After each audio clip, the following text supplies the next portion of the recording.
When was the last time that you felt deep inside of you, in your inner gut, that you should do something, you should go towards something, but yet something inside of you stop you for going and doing so? And I want you to really think about it. If there was no one around you to stop you, that most likely the person who stops you was you. You stopped your own self.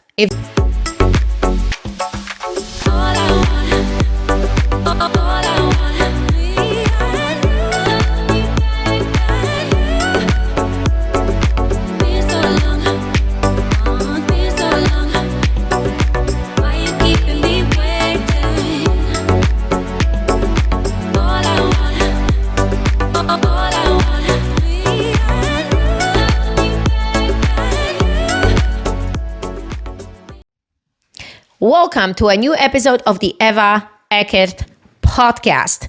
In today's episode, the topic is how to be brave.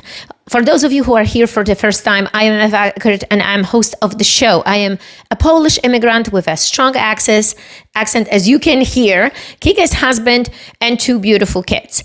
I inspire women around the world to take bold action towards their dreams, passions, and desires so their life becomes more meaningful and fulfilled. I believe that the baddest superhero of your unique purpose is inside all of you, all of us, and we should share it with the world to make the world a better place.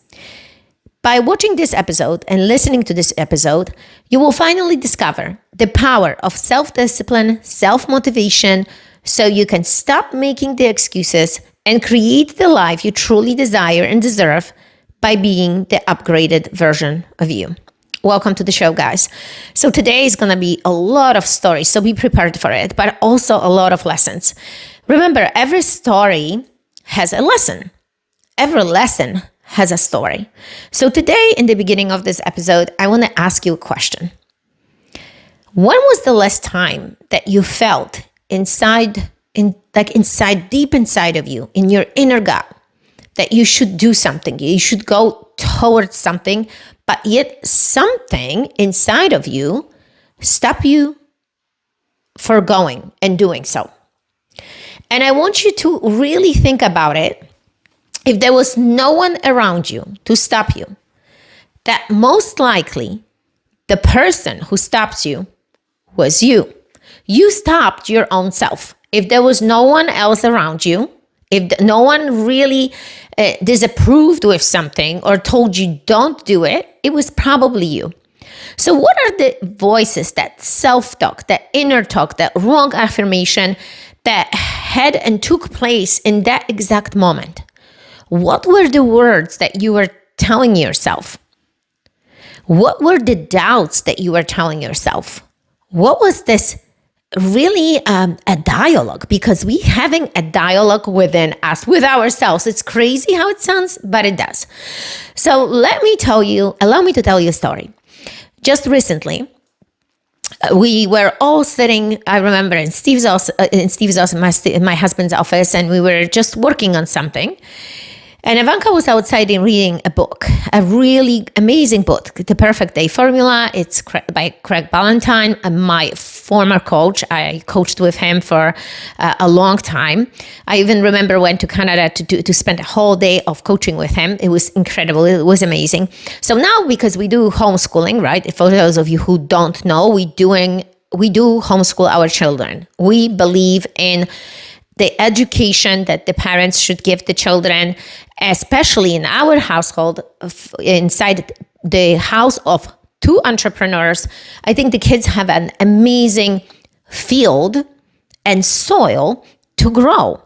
So she was actually reading the same book as I've read previously. And out of nowhere, she runs into our office, and our office faces the backyard. I saw her reading over there, and she runs in so excited and said, listen, I just found something in this book, and I think I need to write to the author. And okay, what you found? What was it? We kind of digging in, and I think she said there's something that I think the author didn't put, or maybe if I'm gonna be reading further, I'm gonna find out. But as of now, I'm looking through it, I can't find it. So we're having a little discussions. She's saying to me how she should write this email, and I'm like, yeah, hell yeah. And actually I'm telling you, we were having a discussion. Some people were for it, some people were not for it. It was a good discussion, but I'm thinking you should. But before you do so, please read me that email out loud so I know that you wrote it correctly, even though this 10-year-old a lot of time corrects me on my grammar. I just wanted to hear it. You know how it is when you read to someone, the person hears it, they kind of put themselves in the shoes of the person that it's reading. It's always good this way, right? Because you can point things in a different way, find a different perspective. So she's reading. So she actually had this email ready. Listen to this. Not only she came in fast with this idea, but also she already was prepared. Yet she told me, maybe she asked me for permission, but she was ready. So this is lesson number one. We always ready, right? When we come and present with something, be always ready. But this is not the main idea we're going to be talking about, because the question is how to be brave, how we can go into that excellent zone of our own genius and be excellent and go with the flow, what we meant and we supposed to do. We supposed to follow that inner gut. So I said, this email is great. I think you should send it. And I remember her looking at it. Should I send it? Should I not? Maybe I shouldn't send it. And she keeps on asking herself these questions. There's a dialogue going on. And I'm like, honey, I'm asking her a question. If you're not going to send it, what's going to happen? So she said, well, I'm probably going to regret it. Here comes the question. When was the last time that you're supposed to do something yet, but you regret it?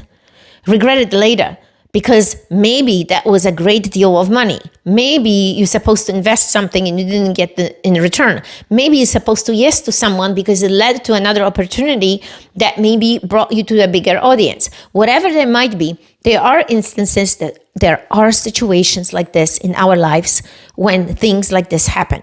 So as we grow older, this dialogue becomes more, I would say, more clear, becomes more pushy, becomes that sometimes very nagging questions. Should I not? Maybe I am not worth it. Maybe I shouldn't do it because of, and you filling in the blanks. Maybe I don't have enough knowledge to point something out to someone, right? Those are all these different things that is exactly the subconscious is telling you the opposite what you're supposed to do.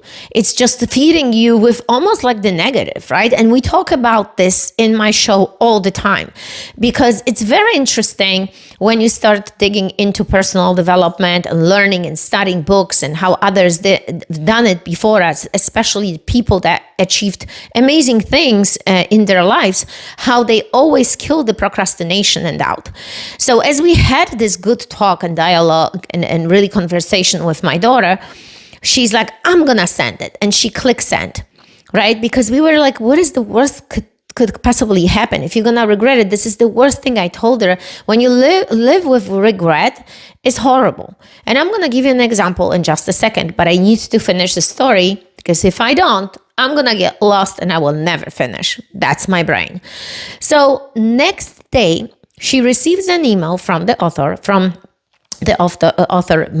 my former coach, and it's a beautiful email, and he says thank you to her for writing and being, a 10-year-old who writes and points out actually something that 99% of people don't. Now, here is the thing. You see, not only this created a confidence in her, it kind of created the new pathway in her neurological system, when you're going to think about it, all these things that we do as a children plays a significant role later. So the more we brave, the more crazy things we do, we should be continuously doing this as adults. Yet, however, things happen in our lives, and sometimes we forget how brave we were at some point.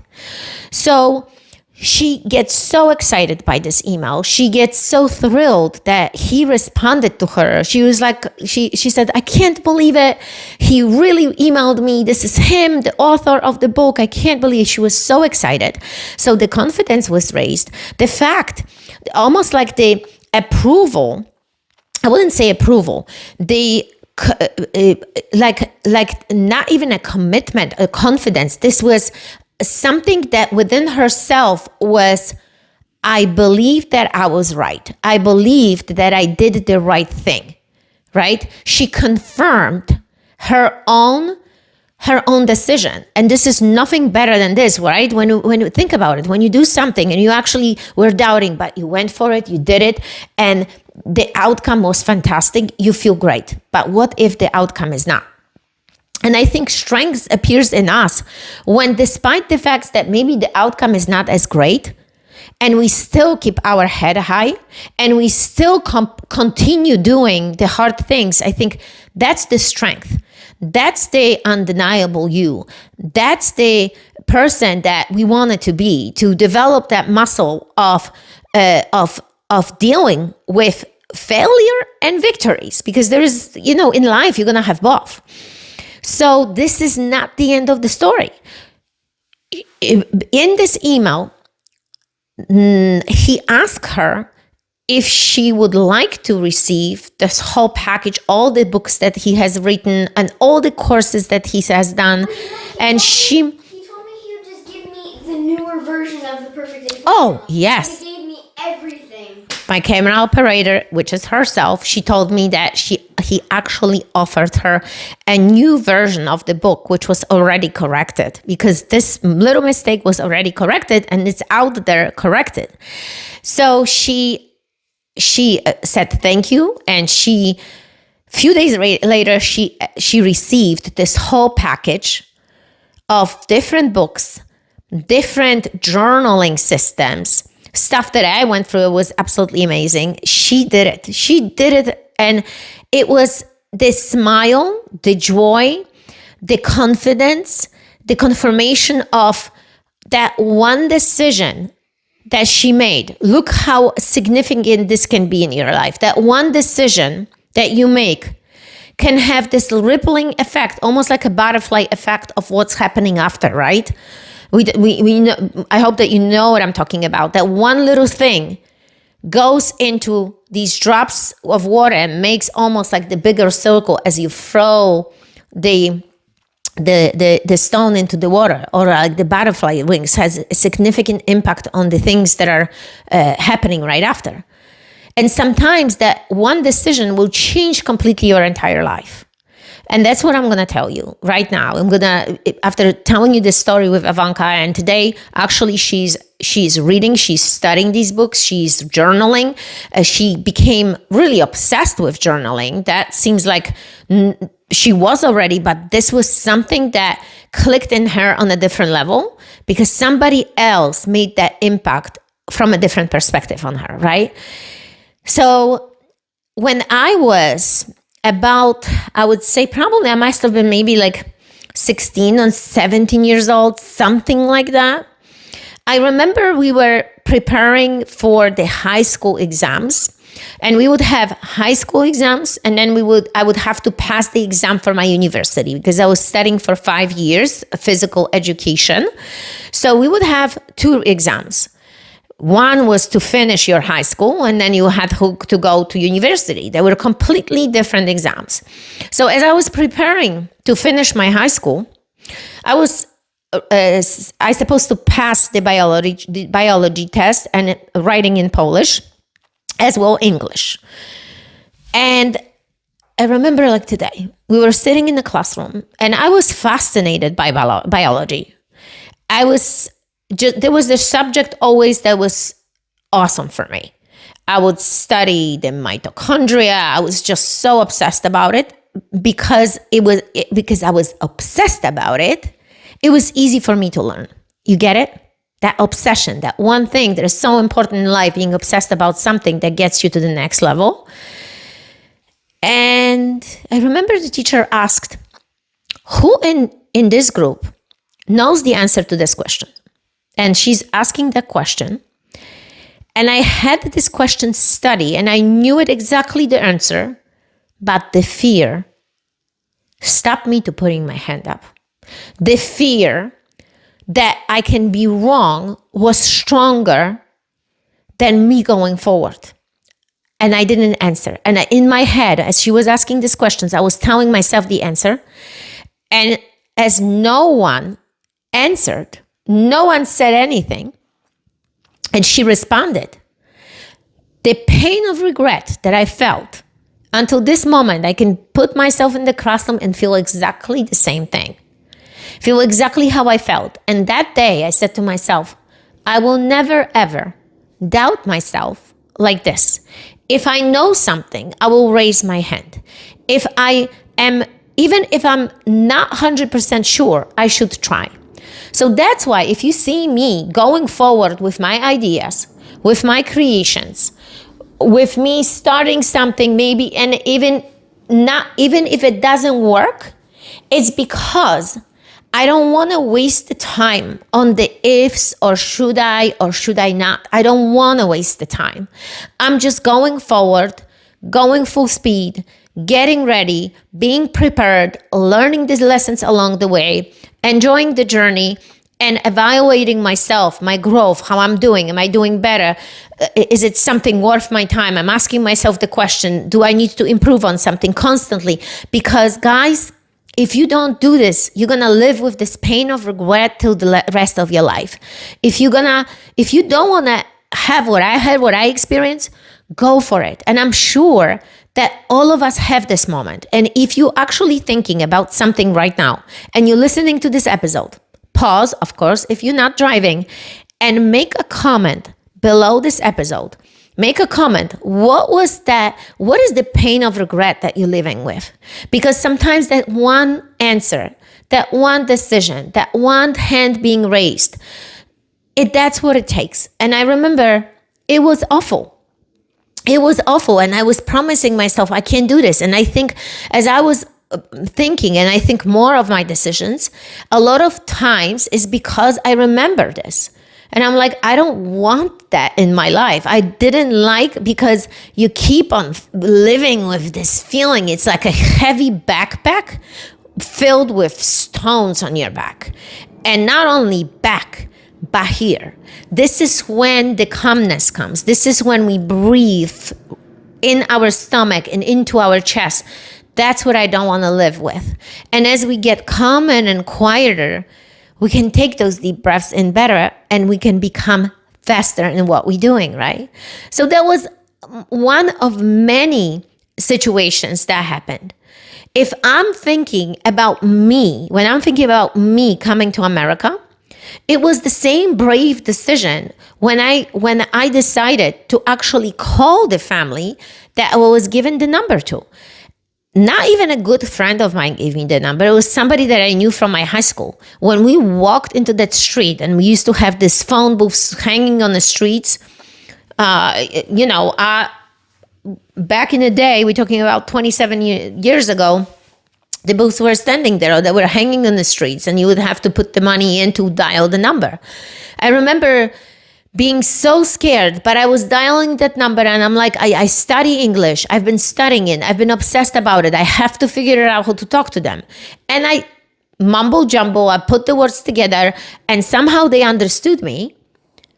And I was able to speak good enough. Listen what I'm saying. Good enough so I could make them to say, okay, come and pick me up at the airport. In the meantime, I'm putting all my life savings to buy this freaking ticket to America, okay? So that one decision of me grabbing that phone, dialing that number, changed completely my life. If I didn't take this opportunity, I would have never been standing here doing that podcast. That's the butterfly effect. That's how you become brave. When you take these opportunities, you grab them and you do it as best as you can. And even if it doesn't work or you fail, you learn something from it, but you need to take the lesson. Don't just go blindly through all these failures. Take some, fish out some lesson. Throw that net and fish them out because they are always there. The fish is always there, right? You got to just throw a different net. And you're going to get some, and you're going to get some lessons. So even if it's one lesson out of this whole thing, do it. But then sometimes we make those decisions and the outcome might be bad. Or you didn't make the decision and you're living with the pain of regret, right? So we have both. And I remember also, you can list those. It's actually a fun thing when you start listing them. Because I was thinking as I was doing this episode, I'm like, what else was significant? It was like these blocks that happened. And you might have even heard me saying these stories because they interconnect with different subjects, as you realize. When we first opened up our gyms, I remember being there, standing there. We were trying to figure out our Google program for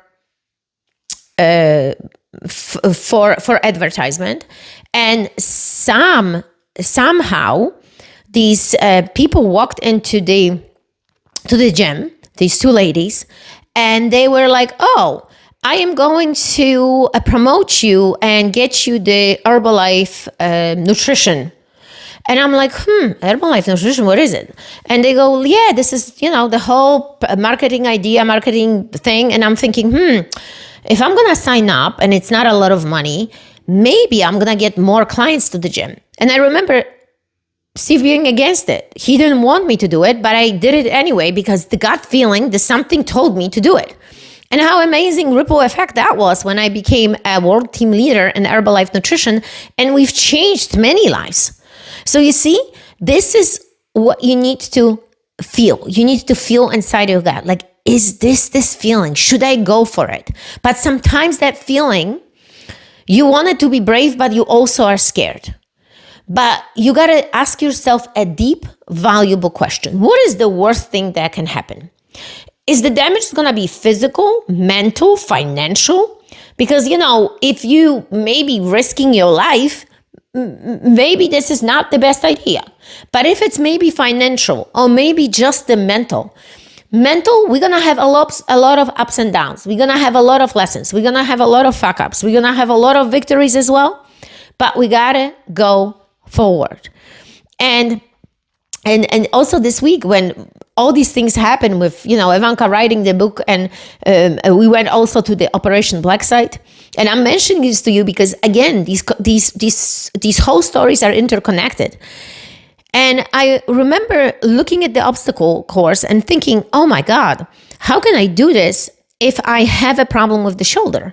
But then I've realized that I'm living with my painful mindset of what happened 2 years ago, that I'm rethinking about the pain that happened 2 years ago when I was doing monkey bars and my shoulder was ripped back then and I was feeling pain. And I was expecting the same pain to happen. And I'm like, wait a second. I had a shot in my shoulder. What am I talking about? Why am I so scared? So I'm like, no, I'm doing it. And just with this first step, I did all the obstacle course. I jumped all these different obstacles. I climbed the rope and I was so amazed. And the confidence level that I gained, the fact how I felt was incredible and I can't compare to anything else. So guys, always evaluate yourself and see what is the self-talk? What is it? Is this real? Is this really reality? Or I'm living with some other pain, some old things, some old beliefs, some irrational thing that is telling me to quit or to stop or to not go forward. Guys, the life is what we need to experience. We need to experience with full hands and we need to be brave. So if you've been scared recently and you just feel like you can't move, you can't go forward, you just paralyzed by the fear, ask yourself, what is the worst that can actually happen right now? Why am I so scared? What's going to happen? Even if somebody disapprove or doesn't like, so what? If it's not this one, it's going to be the next one. This is how light we need to take life for. And it's not always easy, but we can, and we can train our mind, guys. So with this said, I hope that you enjoyed this episode. And remember the lessons. I'm going to recap them. Remember to be spontaneous the same way as you were a kid. Follow your gut instinct. Don't question yourself, should I or should I not? Am I worth it? Am I enough? And what is the worst thing that can happen to you? Guys, thank you so much again. Please like, share, subscribe, and make comments to this episode because it creates a higher rating. And most importantly, I want to hear from you. I want to hear your story. I want to know how you can relate to my story. And just remember that the superhero is within you. You just need to rediscover it. Thank you guys again. No excuses.